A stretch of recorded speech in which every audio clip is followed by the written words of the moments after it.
Hey, what's up, Dividend Nomads? Welcome back to the channel. Got an interesting video for you today. I'm going to share quite a few things with you.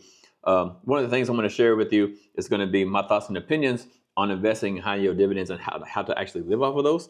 Because I've been doing this for quite some time now, and I have a lot of data to back up what I want to say. And I also want to talk to you a little bit about using margin when it comes to high yield dividend investing, and just tell you like my thoughts and opinions on using margin and why you should or shouldn't do it or whatever, and the different scenarios where that might be advantageous or disadvantage to you. And then also I'll share with you a little bit of backstory about how I actually got started into doing this. So let's not waste any time and get started. Yeah, I know I got my hat on inside. I was just outside. Actually, it's really cold outside, and I have like crazy hat hair, so I'll just leave my hat on for this video. But anyway, that's besides the point. So first of all, let's get into a little bit of the backstory. So, I've been living here in China for over 15 years, where I'm still at now. And here, I was doing some business and things like that. I was working here, and then I started doing business here, and I actually opened several businesses here. And what happened was during the COVID-19 period, because of some of the laws and regulations, I ended up having to close down two of my businesses because of COVID, because they weren't like online-based businesses. They were like physical business. And so I had to close those down. And so in order to make up for that money that I was missing from my businesses, I started doing day trading. I started day trading the stock market, which here in China, I was day trading US stocks, but living here in China. So the thing is, here, like right now, the stock market opens at 10:30 at night here in Chinatown. And so I was staying up late, but I was just trading for like 1 or 2 hours every day. I started learning day trading. After like 9 or 10 months, I became profitable. And so I started using that money, growing my portfolio, put money aside, and I started investing. And I started studying a little bit about investing, but not a lot, because I learned how to be a day trader. I didn't really learn like how to invest properly. I was just learning how to make money.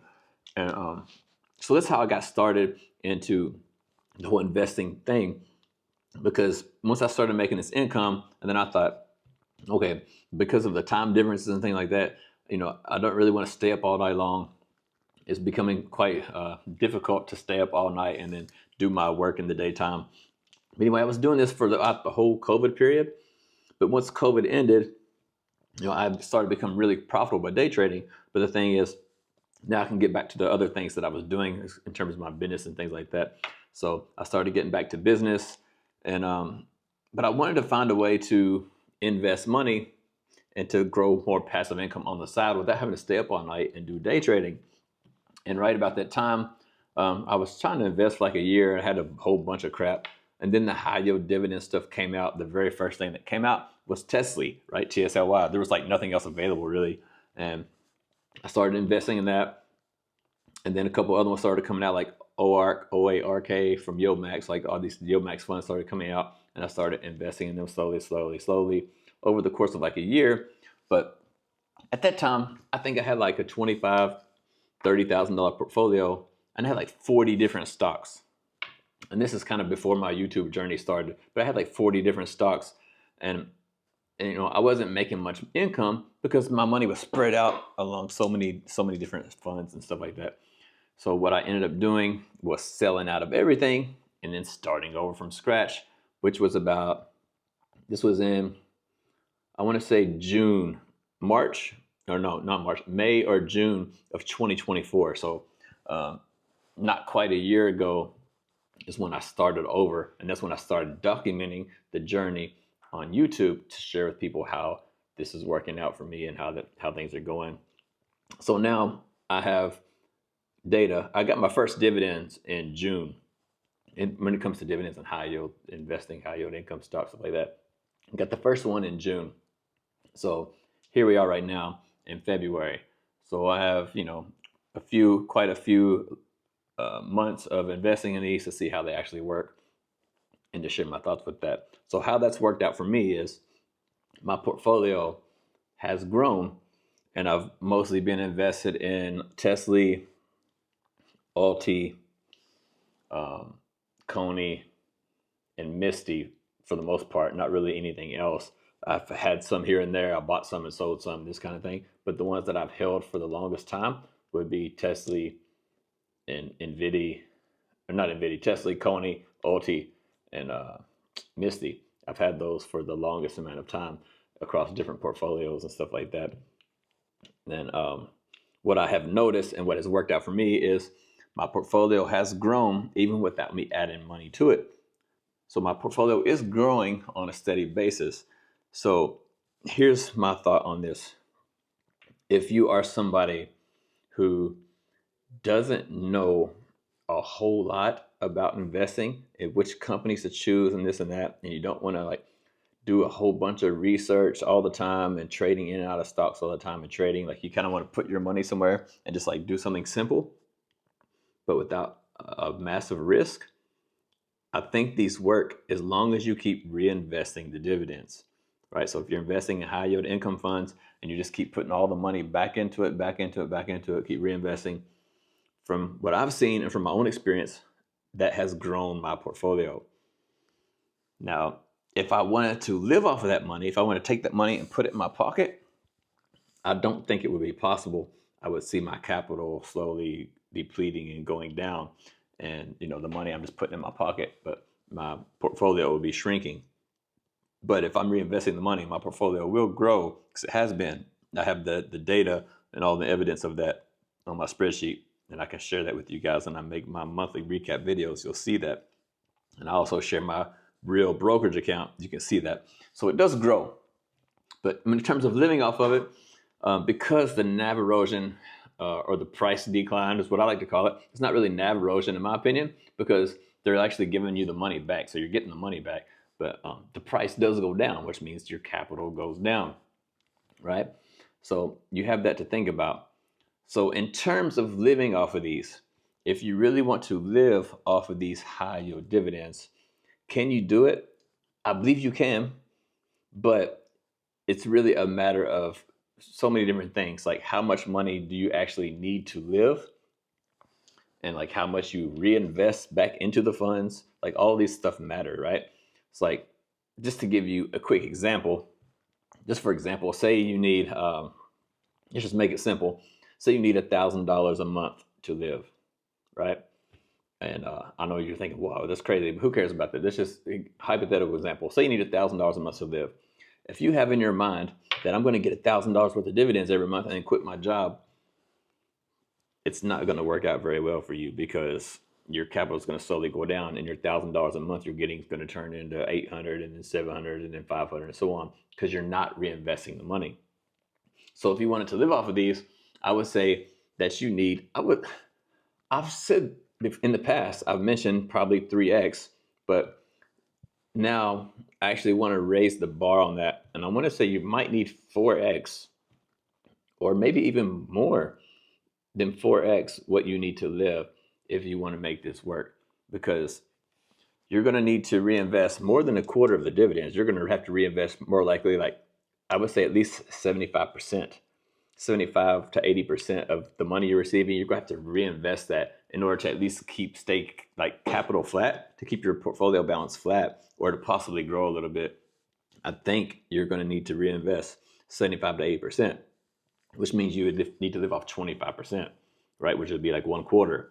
But if you're living off that 25% and or say one quarter of the money, or one quarter of your dividends that you're receiving, you still got to have money to to pay the taxes on it too, because a lot of the yield max funds are not fully return of capital, which would mean you would have to pay taxes on when it comes to the yield max funds. If you're talking about Roundhill, they actually have a really good return on capital, or ROC as they call it. So your tax bill will be smaller, but you need a lot more money to to invest in those to make enough money to live. So we're talking about yield max funds more in general here. So I would say you need more than 4x, because if you're going to live off of a quarter of it or 25% of it, right? And then if you take out, let's say 25% for taxes, that's only going to leave you 50% of the dividends left. And 50% is not going to be enough to maintain the NAV or to maintain the portfolio. So I'm going to say you might need even as much as 5x your living expenses in order to make this work with some of these funds. So just give you another example, right? Say you need $5,000 a month to live. What's 5x of that? 5, 10, 15, 20, 20, 30. So you might need $30,000 a month. Take out 5,000 for yourself. Take out, 5,000 for taxes, and then reinvest the rest to keep your portfolio, at least capital flat or growing. Now that's just my thoughts and opinions on it and take on it after investing in these. Now it's going to fluctuate. It's not going to be like that all the time because some of these, the price, stays flat for a long time. Some of them, the price even goes up. Like if you look at Misty, for example, or say something like Platy, Palantir, the PLTY fund, right? Or the Palantir fund, the PLTY, that one. It's almost $100 now, right? So it's gone up. But that's not going to be the case all the time. It's not going to go up all the time. These always go up. They come down. Some of them just keep going down infinitely. Some of them trade in a range. So there's just like a whole different bunch of scenarios, situations that you have to deal with and have to think about in terms of, how these are going to work and how these are going to pay you and how can you actually live off of these. So that's why I would say a really good, comfortable number would be minimum, in my opinion, minimum 5x what you need to live. It's just my opinion. Now, I might be wrong. It really depends on what abilities you're investing in. If you're investing in something like Murney, it fell off a cliff. It's like $3 now, and it might even keep going down more and more and more. You're investing in something like that, it's going to be hard to stay capital flat or to even make any money off of that, right? So some of these, it really depends on which funds you actually get into.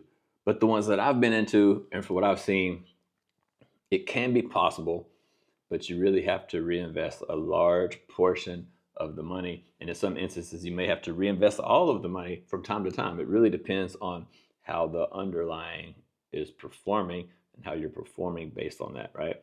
So that's just my thoughts and opinions on that in terms of living out of these funds. I would say 4 to 5x. I would say, honestly, I feel comfortable with 5x minimum. I wouldn't want less than 5x my living expenses. So that way I can put, 20 or not 25%, but put 1/5 in my pocket, 1/5 for taxes, and then 3/5 I would reinvest. That would be the bare minimum for me in terms of how I would feel comfortable.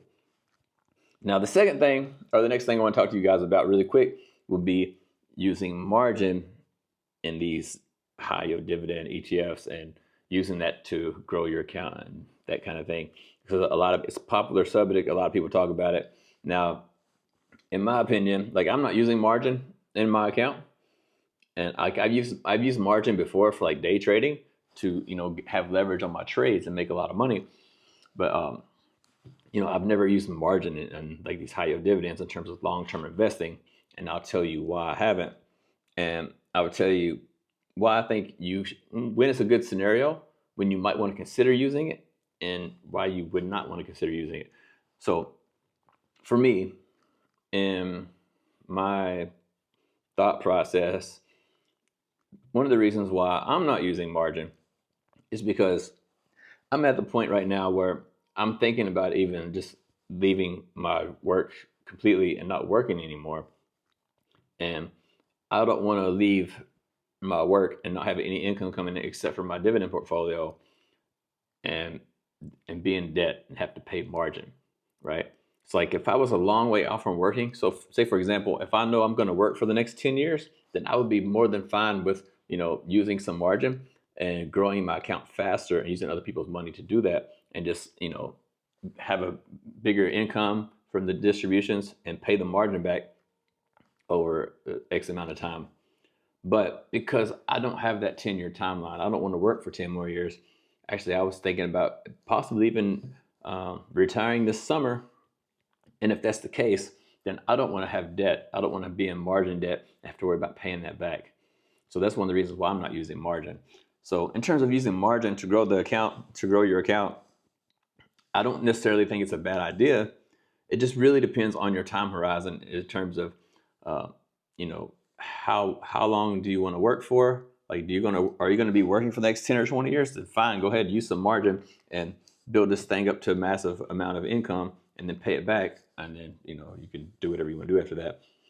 But if you're somebody who's On the short term, you're looking to retire in the next year or 2 years or something, I would say, using margin might not be the best idea. You might want to be very careful with using it or how much you decide to use, because you don't want to put yourself in a predicament where, say, you took out some margin, you plan on paying it back, and then there's an event where the market crashes or something like that, and now you're in deep margin debt, and you have to sell all this stuff, and you sell it all off, but what you have left is still not enough to retire or to live out of your portfolio. You don't have that, like I mentioned previously, 5x or more of your living expense. You might be in a bad predicament and maybe you have to go back to work or something like that, right?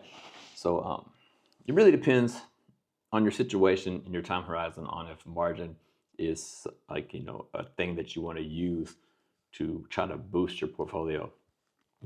That's just my thoughts and opinions. It's not advice and nothing like that.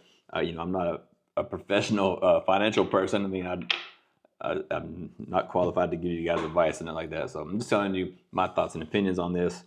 And hopefully you found it at least somewhat useful or gave you something to think about and something to consider in terms of your own portfolio, how to approach it. And I would love to hear from you in the comments below. I'd like to hear what you guys think about this. And, is my 5X too conservative? Or do you think it should be more? Or do you think it's just stupid to try to live off this in the first place? And I'd love to hear your thoughts and opinions about margin usage too in these. So let me know that in the comments below. And I'll see you guys on the next video. Take care.